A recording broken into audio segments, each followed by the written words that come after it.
on a par with gratitude and love. I know we teach a lot about gratitude and love in this philosophy, but on the par with gratitude and love is laughter.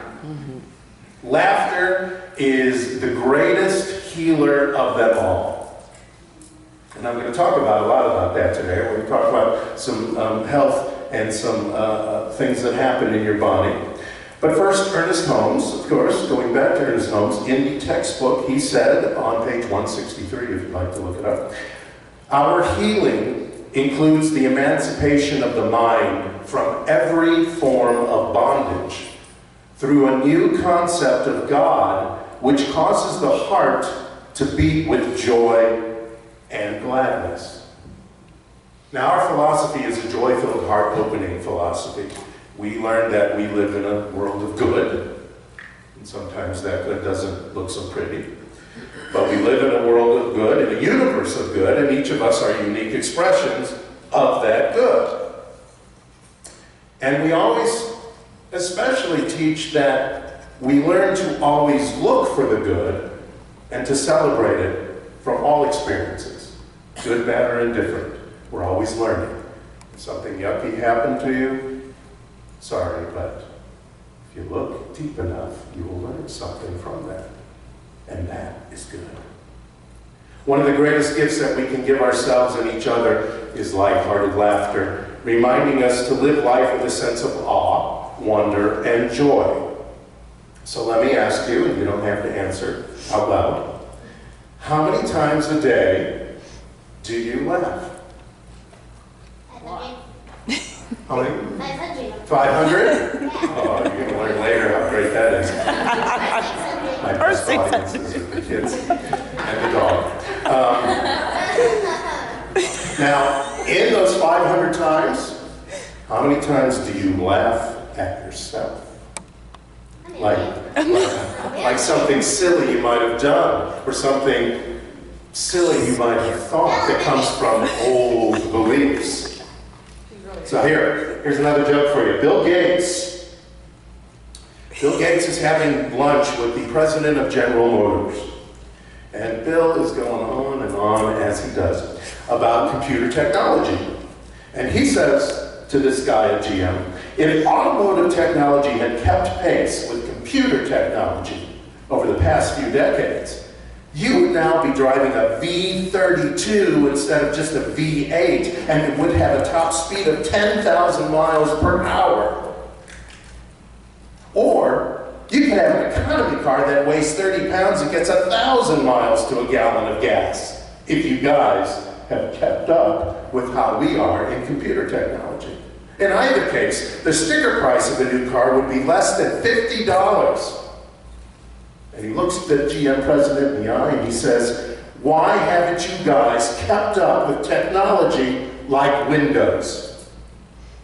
The president of GM smiles and says, because the federal government won't let us build cars that crash 4 times a day.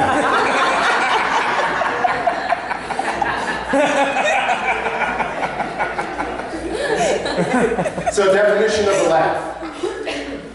Gelatologists. There are such a thing as a gelatologist, and it's not some guy who works on gelato. A gelotologist is a scientist who studies laughter. Something you can study in college. Who knew? That's when you grow up. So a gelotologist defines laughter as this. Laughter is a rhythmic, vocalized, expiratory, and involuntary action. And we'll learn a little bit later, it doesn't have to be an involuntary action, it must be. 15 facial muscles contract. And there's a stimulation of the zygomatic major muscle, and that's that muscle right here under your nose, right there. Meanwhile, the respiratory system is upset by the epiglottis half closing the larynx so that the air intake occurs irregularly, making you gasp. It sounds horrible.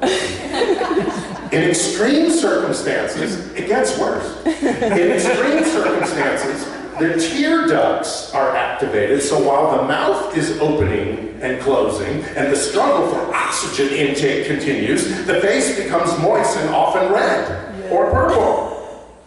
So in a way, laughter is kind of a positive choking. So here's a few to choke on. You'll like this one. Why can't a nose be 12 inches long? Because it's not a foot. Because then it would be a foot.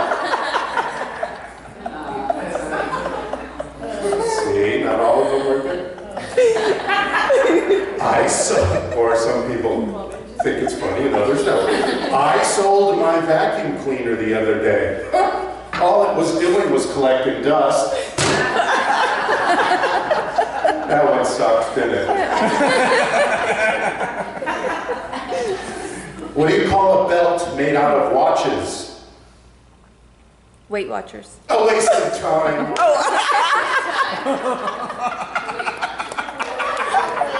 So how is laughter like a treatment? You've heard a couple of treatments today, you'll hear a few more. How is laughter like a treatment? Well, when I teach treatment as a full body experience. Now, if you've heard me speak, which many of you have, I always talk about my version of the triune nature of our existence, and that's mind, heart, and gut. Mind meaning the intellect, the logic, the creativity happens up there in that brain thing that we have. And then the heart is where the real wisdom comes from, and the heart is the connection to the divine, as well as the gut, which is where your intuition and your inspiration and your imagination comes from, which of course, when it's constructive, comes from the divine. So when all that is working together during treatment, I also add in smells, tastes, tactile touches. So if you're treating for something, what does it smell like? Really? How does peace of mind smell? How does a healthy body smell? I don't know. How does it smell? Because we want to be integrated whole bodily, holistically, with the experience we have decided we're going to have next.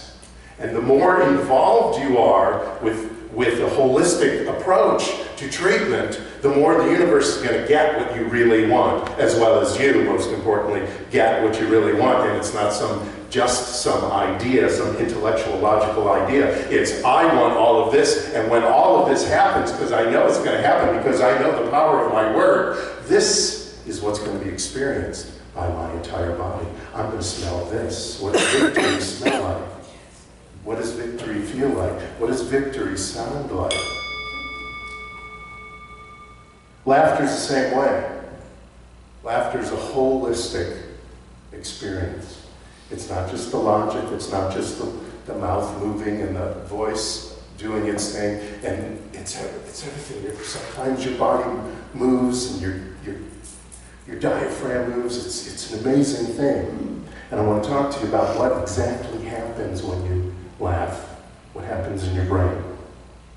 So they took these subjects and they hooked them up to electroencephalographs, that EEG, and their brain activity was measured while they laughed. And in each case, it produced a regular electrical pattern. They actually watched the brain work while these people were laughing. Within 0.4 of a second, something potentially funny, an electrical wave moved through the cerebral cortex, the largest part of the brain. And if the wave took a negative charge, laughter resulted. If it maintained a positive charge, no response was given. Isn't that interesting? That laughter is caused by a negative charge in your brain. It's one of the rare, and I only can think of two other things, or one other thing, time when a negative wave is a positive in your life. The other time is when something not so great happens in your life and you decide you're going to learn from it. That's turning a negative into a positive. During the experiment, researchers observed the following specific activities. The left side of the cortex, the layer of cells that covers the entire surface of the forebrain, analyzed the words and structures of the joke. Okay, so first we got to hear the joke, we got to kind of figure out the logic or the illogic in some ways of the joke. Then the brain's frontal lobe, which is involved in social emotional responses, starts becoming very active. Things start happening up here in the front. Then on the right hemisphere of the cortex, carries out the intellectual analysis required to get the joke. Okay, so I hear the joke, and all these words are coming together. Oh, and my emotions start working, and then the other side of the brain starts going, oh, wait, I get it. So this is this, and this around that, and these words go together, and this is the incongruency of the sentence. Wow, that could be funny. Then the brainwave activity spread to the sensory processing area of the occipital lobe, the area on the back of the head that contains the cells that process visual signals, and stimulation of the motor sections start evoking physical responses to the joke. Now the amygdala, you all have one, sorry, and the hippocampus are principally affected, as well as the thalamus and all those things that connect them. They play an important role because they are the mediation and control, get this, of friendship, love, affection, and mood. So the same occurrence that happens in your brain for love, for affection, for looking at this beautiful girl in the eyes, or that fabulous dog, or your loved one, that is the same thing that's happening in laughter. So, I'll get to that later. Let's see if you can get the let's get a little bit of hypothalamus working here. So here's a wife. Wife looks at her husband and says, man, have you got issues? And the husband says, darling, I've got more issues than a magazine rack. See? A little left. Here's another one. So this fellow's been shipwrecked on an island, deserted island, all by himself for decades. And finally this ship comes by, this passing ship, and rescues this guy, and the ship captain tells him, okay, well, let's go and collect all the things you want to bring back home together, and then, you know, we're off and we're going back home. So he walks with the man to, he wants to see how this guy's been living for all these decades. And they pass various huts that the man has built, and the man tells the captain, this is where I slept, this is where I cooked, this is where I kept my supplies. And they finally come to two very well-built structures. And the captain says, well, sir, what did you do in that one? Oh, says the man with pride, that's the church I built. I lost track of what day was Sunday, but I prayed there once a week. The captain looks over and says, well, it looks identical with the other building over there. What's the other building for? Oh, that? Says the man with a sneer. That's the church I used to go.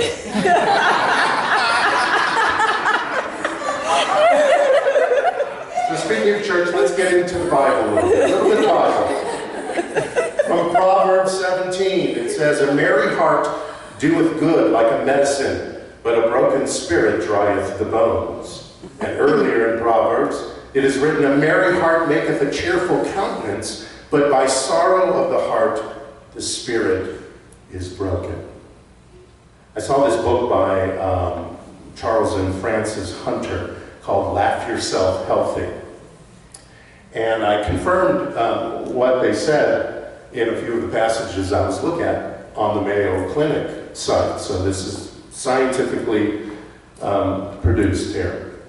One bout of anger will diminish the efficiency of your immune system for 6 hours. So I want you to hear that. One bout of anger, so you might have to get out of your car on the highway. It's the biggest place where anger shows up. But one bout of anger and put your immune system in conflict for 6 hours. But one good laugh will increase the efficiency of your immune system for 24 hours. Big diff. So this is, the whole body gets a kick out of a good chuckle, like I was saying before. And here's what happens when you laugh. Your heart and your lungs, they're stimulated. It starts beating a little faster, your heart. Same thing with love, yes? Your breath gets deeper and oxygenates more blood. And your body releases, and this is the biggest thing, your body releases that wonderful thing called endorphins, and you produce more immune cells. See, when you're laughing, natural killer cells that destroy tumors and viruses, let me repeat that, when you're laughing, natural killer cells that destroy tumors and viruses increase, as does gamma interferon. T cells, which are a major part of the immune system, and B cells, which make disease-destroying antibodies. All that gets stimulated when you laugh. If you feel the cold, laugh. Feel the cold coming on, laugh. Because this is what happened. It leads to a kind of hiccuping. Because remember I was talking about what happens between your larynx and everything? It induces a little hiccuping and coughing, which clears your respiratory tract. It starts moving that stuff around. It also increases the concentration of salivary immunoglobulin A, you're all writing this down, which defends against infectious organisms entering the respiratory tract. Now that's just cold. And you know, in the science of mind, there's no difference between, in spirit, there's no difference between a cold and cancer. It may feel different. You may experience some different stuff about it. But in the universal mind, there is no difference. And if you read Norman Cousins' book, he wrote an entire book how he cured himself of a disease with the assistance of laughter. And he's a doctor, so he knew what he was talking about. It didn't mean he didn't use his Western medicine stuff, but he assisted it with watching, I don't know what he was watching, Three Stooges or something. Silly stuff that made him laugh. And as he made him laugh, he assisted his body to use the Western medicine chemicals to do their thing. Because there was no resistance. The fear was dissipated, if not gone. And so the body could do what it needs to do to cure whatever that disease was. It's a fabulous book. There's all kinds of great stories in that Norman Cousins book that talks about laughter, that talks about passion. I like to tell the story of him meeting famous cellist, Pablo Casals, is that his name? A famous cellist who came out of, I'll do it really quickly, he came out of his room, and the guy was in his late 80s, maybe even 90s by then, came out of his room and he's stooped over and his hands were kind of from arthritis and stuff, and this was a famous, very famous cellist. And they met, and the man sat down at the piano and he started playing. And at first it was a little, you know, because his hands were kind of, but after a few minutes, his body remembered. And the passion, which is very equal to laughter, took over for his body. And the arthritis went away. And he was just playing that piano, these beautiful Bach tunes, like crazy. And they spoke, and they spoke, and they had a visit, and later on, as Norman Cousins left, he noticed the guy getting up from the piano, and then after all that music and all that passion exuded from him, as he was going back to his room, the stooping started to come back. Laughter is an amazing, amazing thing. It has helped me get through major as well as minor situations. 5-ish years ago or something, I had a kidney stone. That was fun. And I laughed That about was 4 days of not fun. But I got to the point where I had to start laughing at it. I had to not just tell it intellectually to pass, to go away, because you know, you go to the emergency room and you spend all that money and time and they go, yeah, you got a kidney stone, go home. Well, aren't you going to do something about it? Yeah, we're going to charge you for all these tests we just did. So go home, and it'll pass eventually. But the laughter made me get through that pain, because that pain would last, and those pain pills didn't do anything. But the laughter did. So it's also a great workout, laughter. Listen to this. You burn 78 times as many calories as you would in a resting state when you laugh. 78 times. Weight Watchers, Atkins, Jenny Craig. Then laugh. Take your Jenny Craig stuff, put it in the microwave. Not probably the best way to have food, but and then laugh. Laugh at Jenny Craig when you drop more weight than they promised, because you're using your body to work for you.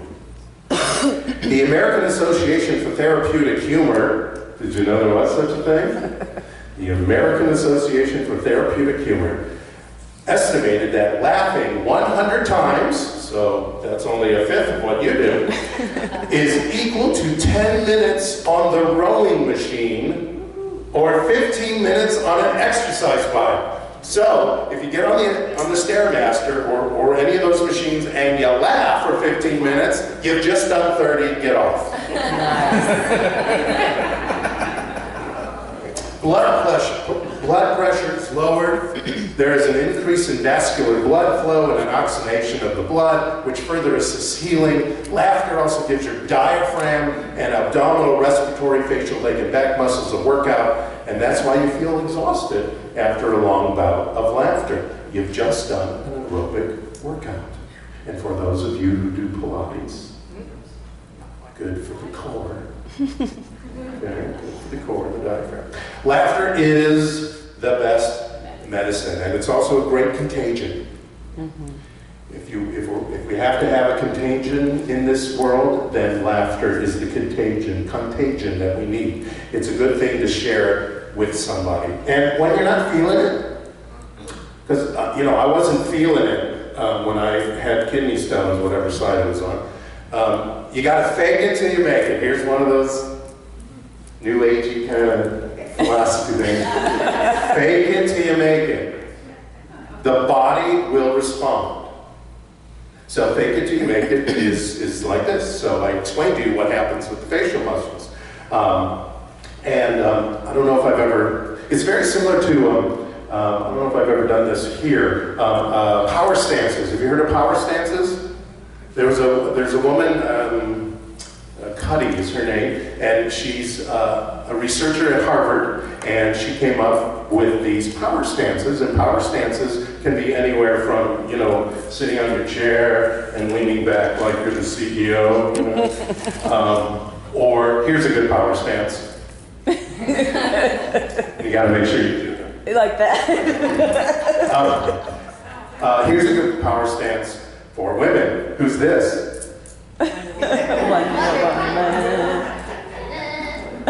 2 minutes. It's all it takes, and your body responds. In the same way, so does laughter. And laughter, just start with a smile. If you can't smile, you can smile. But if you're not smiling, just smile. If you don't feel it, it's okay. Just smile. Don't do that for a little bit, a minute or two. It'll feel stupid maybe, but then that might make you laugh. And then, if you don't feel like that's working, fake a laugh.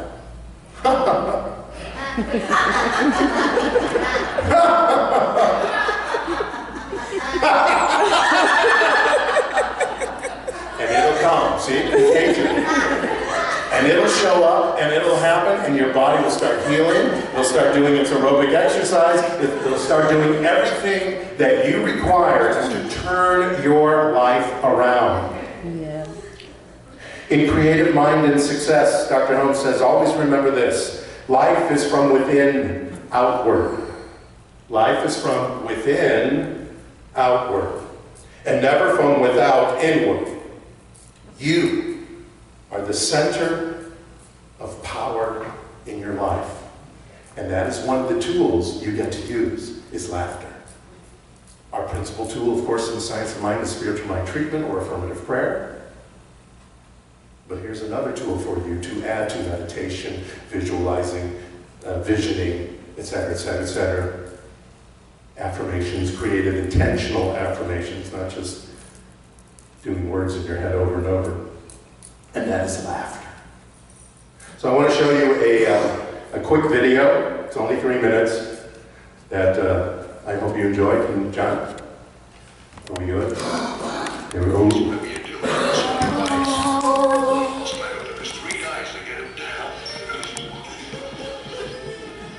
More volume.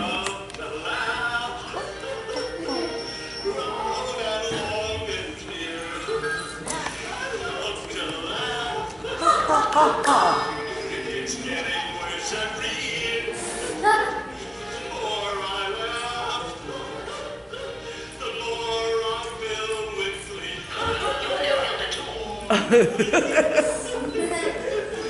The more I'm a merrier me. It's embarrassing. The more I'm a merrier me.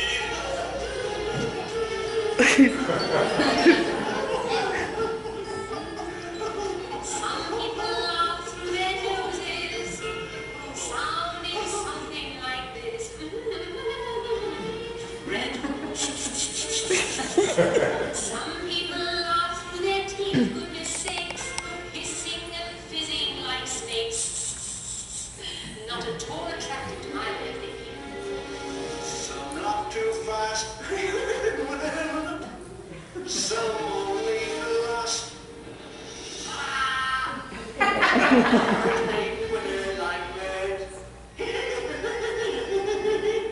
You know you're as bad as he is. There's a climb of clockwork up there, buddy.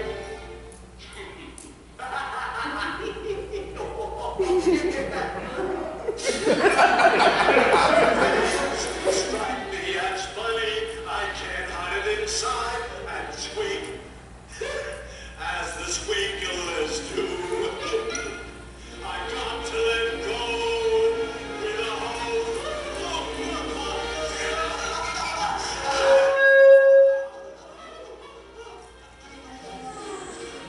How nice! I'm pumping you, Taylor. Taylor, such a jolly time. We love To laugh, loud and long and clear. Ha ha ha ha. so everybody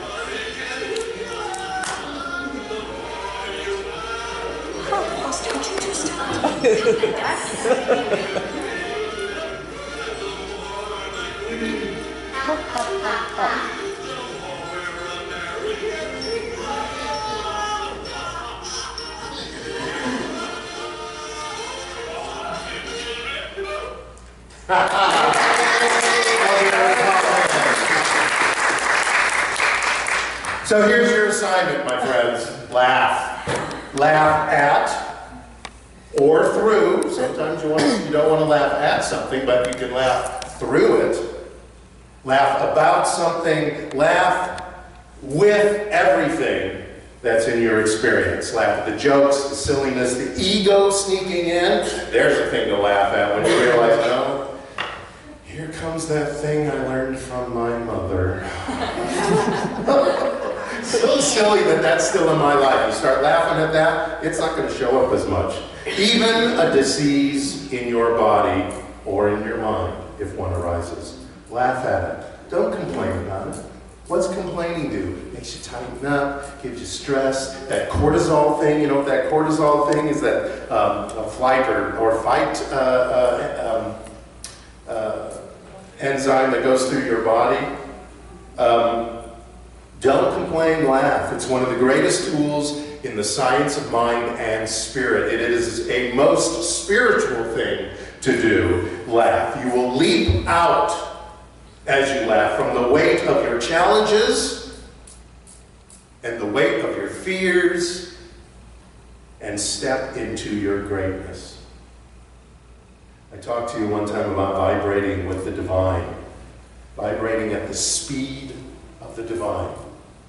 And that's the joy that you feel when you're in meditation, and you keep that meditation past the experience of meditation, and you feel that joy, that connection from your heart to the divine that's within you and all around you.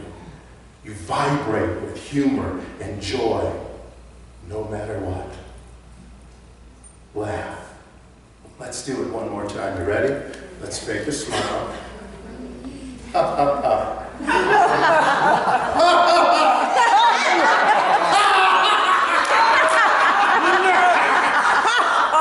Laugh.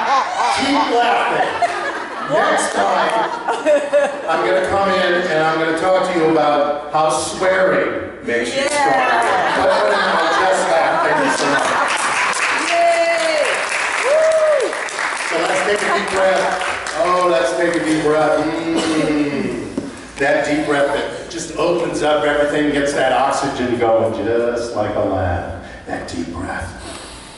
Hold it for a second. 1, 2, 3. That was 3 seconds. And let it out. Close your eyes if that's comfortable for you. Let's note together that there is one divine power, that the power is in each and every one of us, illuminating us with joy and laughter and happiness and prosperity and health. It illuminates us to love everything that is happening. We may not like it, but we love everything that's happening. Because in this knowing, in this loving, each and every one of us can take that power, that divine intelligence, that funniness, that silly bone in us, and disperse anything that is in the way of joy and happiness and prosperity and health. We vibrate at that speed at all times, laughing at, laughing through, laughing with anything that gets in the way. Because it doesn't belong there. Laughing belongs there. Joy belongs there. Creativity belongs there. Inspiration belongs there. Love and health and prosperity belongs there.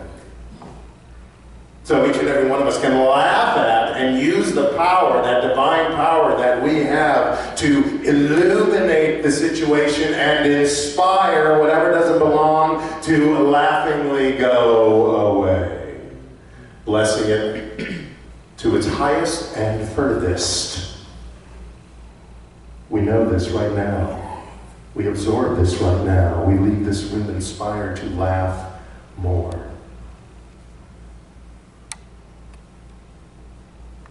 And in this moment of illumination, we take a second to give thanks to those who have given their lives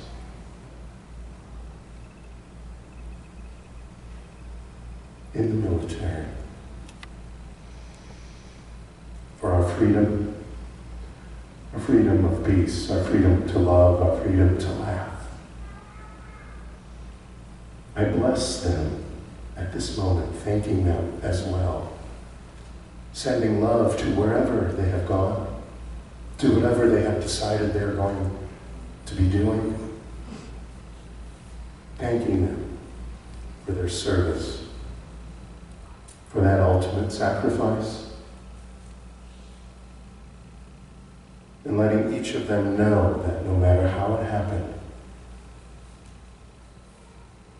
we bless them for their service. We also reach out to those in Manchester, England, who have quickly turned what is called a tragedy, and what is a tragedy to many, into a strength that can have no explanation but to be from that same power that created the Big Bang. The love of that community is palpable even through the radio, through the internet, through the television. The love in that community is so palpable, so important. And I bless each and every one that was affected by this tragedy, knowing that only love reigns here. And love, through laughter or any other way, love reigns right here, right now, for each of them, for each of you. Love reigns. So with gratitude, with a smile on my face, with laughter in my heart, I release these words as together we say, and so it is. Right on, and so it is. Give yourself a big applause.